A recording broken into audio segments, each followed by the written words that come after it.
ओडिशा प्रसिद्ध पवित्र श्री राम नवमी महोत्सव को नहीं भद्रक श्री राम महायज्ञ समिति भद्रक पक्षरु एक सांबादिक सम्मेलनी अनुष्ठित हो जाइछि।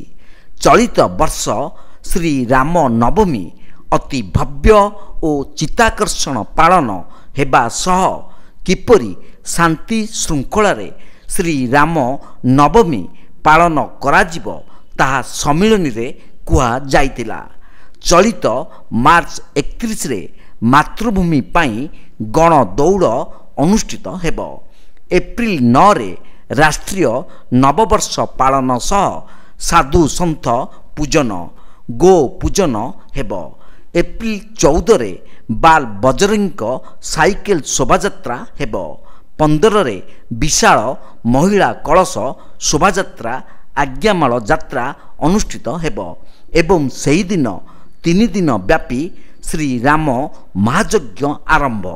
16 तारिख रे 108 हनुमान चालीसा पाठ हेब। एप्रिल 11 तारिख रु 17 तारिख पर्यंत मीना बजार सह सांस्कृतिक कार्यक्रम गांधी पड़िया रे अनुष्ठित हेबा नहीं सूचना प्रदान करा जायतिला।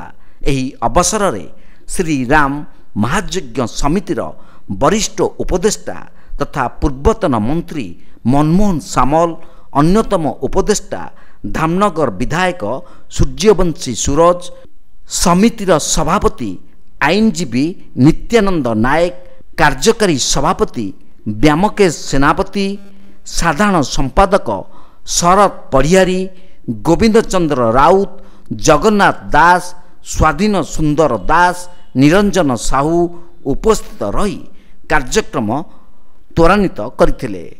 दीनबंधु नाना, गोविंद भाई समस्त उपस्थित अच्छा। एथिरे मुख्य विषय होची विगत वर्ष जेभली भाव लक्ष लक्ष श्रद्धालु नगर संकीर्तन भाग नेले, जो माने समस्ते अकुंठ चित्तर साहाय्य सहयोग कले, से श्रीराम महायज्ञ समिति तरफ आमे तांको पुनर्बार धन्यवाद दौचु, कृतज्ञता ज्ञापन करचु एवं ए वर्ष महासमारोह रे ये कार्यक्रम को पूर्णांग करने समाजर सबु वर्गर लोकों को आह्वान आम करचु।